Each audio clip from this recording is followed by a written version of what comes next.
بسم الله الرحمن الرحيم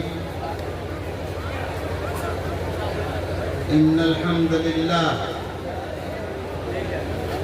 فالحمد لأهله والصلاة لأهلها أما بعد فأعوذ بالله من الشيطان الرجيم بسم الله الرحمن الرحيم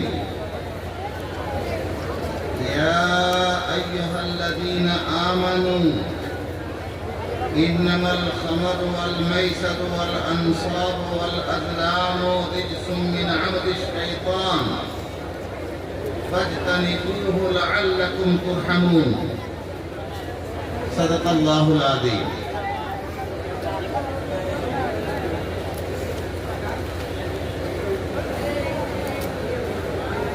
سامعین محترم،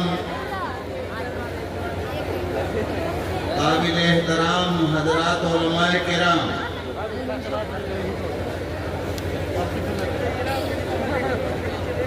اور دور تک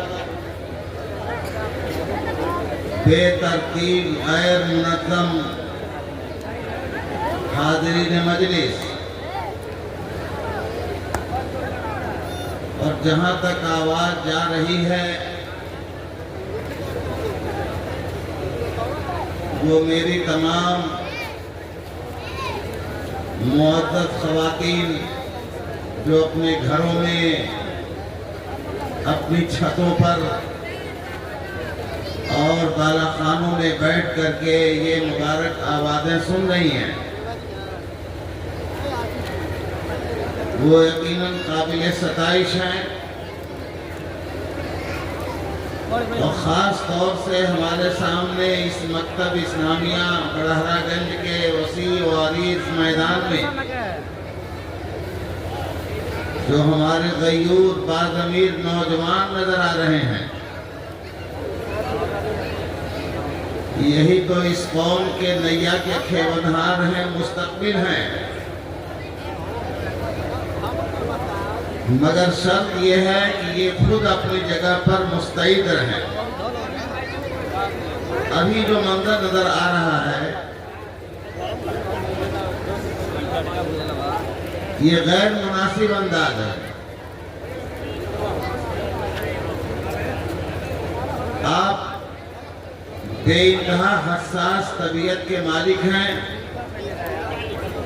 تربیت یافتہ بھی ہیں، بس تھوڑی سی توجہ دے کر اپنے آپ کو منظم کرنے کی ضرورت ہے۔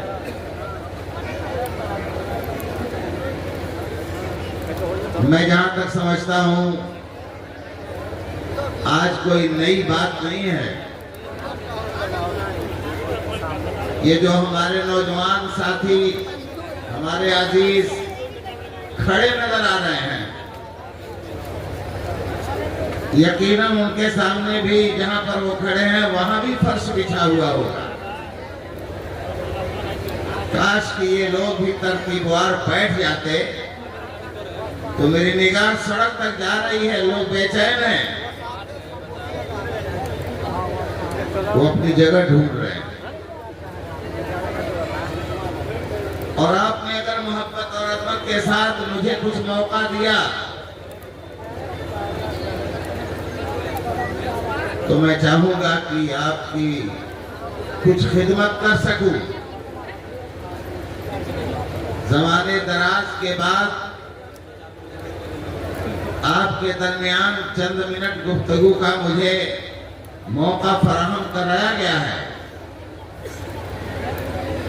میں آپ کو یاد دلا دوں، یہی فیلڈ ہے، یہی وہ جگہ ہے۔ ایک زمانے میں ایک عظیم شخصیت مناظر اسلام کی زندگی سے تھوڑا سا ہم لوگوں کو موقع ملا تھا، مولانا طاہر نیابی صاحب نے پروگرام دیا تھا۔ مکتب کی باؤنڈری بھی اتنی لمبی چوڑی نہیں تھی، یہ عمارتیں بالکل نظر نہیں آ رہی تھی، وہ سامنے والی بھی بلڈنگ نہیں تھی، اور حد تو یہ ہے کہ جس دن پروگرام طے تھا ظہر کے بعد وہ باران رحمت موسلادھار بارش ہوئی کہ جہاں آپ اس وقت بیٹھے ہوئے ہیں یہاں گھٹنوں گھٹنوں پانی لگا ہوا تھا، اور شام کو پروگرام ہے۔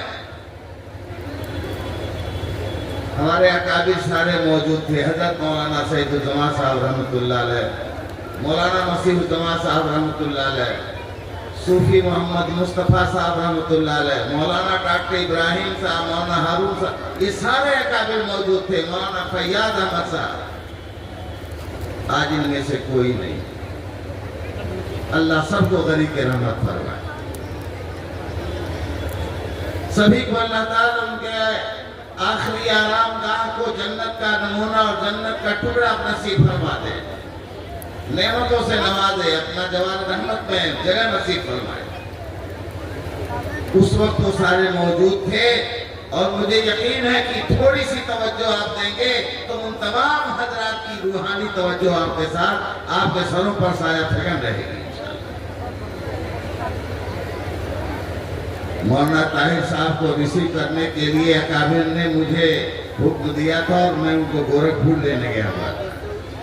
یہاں کیا ہو رہا ہے کچھ پتا نہیں، بارش سے یہ پورا فیلڈ بھرا ہوا ہے۔ سب کو یقین کامل تھا کہ پروگرام آج کینسل۔ ایک تو مولانا طاہر صاحب کے حاوی کا پروگرام بڑی جدوجہد کے بعد نصیب سے ملا تھا، دوسرے ایسے حالات، میں بے خبر ادھر تھا، ادھر کہیں بارش اور اس کا نام و نشان نہیں، اتنا فون کا سلسلہ تھا نہیں، ورنہ اتنی دیر میں ہزاروں میسج ہمارے پاس پہنچے ہوتے اور یہاں پہنچایا جاتا، کچھ نہیں تھا، سب اپنے اپنے میں مگن تھے۔ مولانا کو لے کر کے میں وہاں سے چلا، الحمدللہ عافیت کے ساتھ جب بڑھارا کی سرحد میں داخل ہوا تو کچھ دائیں بائیں نمونے نظر آئے جس سے ہم کو بھی احساس ہونے لگا۔ بالکل مایوسی اور نا امیدی کا معاملہ تھا۔ آج بھی ان میں سے جو حضرات اس موجود تھے اس وقت کے، وہ آج بھی ان کو یاد ہوگا۔ جب مولانا پہنچ گئے ان کو کمرے میں ٹھہرا دیا گیا، ان کی ضیافت شروع ہوئی تو سب کی توجہ اب اس جلسہ گاہ کے سلسلے میں ہوئی۔ کچھ سمجھ میں نہیں آ رہا تھا کہ کیسے جلسہ ہوگا، مگر اللہ تعالیٰ نے یہاں کے لوگوں کو وہ ہمت، وہ حوصلہ، وہ عزم اور وہ سلیقہ اور شعور دیا ہے۔ آپ میں آج بہت زیادہ ہونا چاہیے ترقی کے ساتھ، لیکن میں وہ نہیں دیکھ رہا ہوں۔ آپ کے اکابر اور بزرگوں میں تھا، چاہے وہ عورتیں ہوں، چاہے وہ مرد ہوں، چاہے وہ جوان ہوں، چاہے وہ بوڑھے ہوں، یہاں کی سارے کے سارے بچے اسی مکتب کے مائک سے اعلان کیا گیا، اور وہ منظر مجھے بھولتا نہیں ہے۔ میرا سینہ چوڑا ہو جاتا ہے کہ ہر گھر سے ہر مرد، یہاں تک کی عورتیں، جس کے ہاتھ جو نصیب ہوا، کوئی لوٹا ہے، کوئی بالٹی ہے، کوئی کچھ لے کر کے یہاں سے پانی نکال کر کے نالیوں میں پھینکنا شروع کیا۔ میرے بھائیوں، جب یہ قوم متحد ہوتی ہے تو بڑے بڑے چٹانوں کا رخ موڑ دیتی ہے، جگہ چھوڑنے پر مجبور ہو جاتے ہیں، سمندروں کا رخ موڑا ہے ان کے خاطر۔ اللہ کے ان بندوں اور بندیوں نے جو محنت کی، قربانی دی، تو دیکھتے دیکھتے اس پورے فیلڈ میں پانی کا قطرہ نظر نہیں آتا تھا، لیکن زمین اتنی نرم ہو چکی تھی کہ دلدل جیسا ماحول پیدا ہو گیا تھا۔ پھر دوسری مہم چالو کی گئی۔ حاجی دوست محمد صاحب آج بھی الحمدللہ موجود ہیں، حاجی ایوب صاحب بھی اس وقت نہیں ہیں، ان کے بچے، ان کے نواسے سب موجود ہیں۔ اس وقت اعلان ہوا کہ یہاں پر مٹی تو نہیں لائی جا سکتی، ہاں بھٹے سے اگر رابش چلی آئے تو ہمارا کام آ سکتا ہے۔ خدا گواہ ہے، لوگ گواہ ہیں کہ اس وقت سے لے کر کے ہمارے خیال سے 4:30-5 بجے سے شروع ہوا اور 6 بجے تک اتنا رابش گرا، گرم رابش، اس کی گرمی کی وجہ سے بھی جو اندر کی رطوبت تھی وہ بھی ہوا بن کر کے بھاپ بن کر کے اڑ گئی، اور جب عشاء کے بعد جلسہ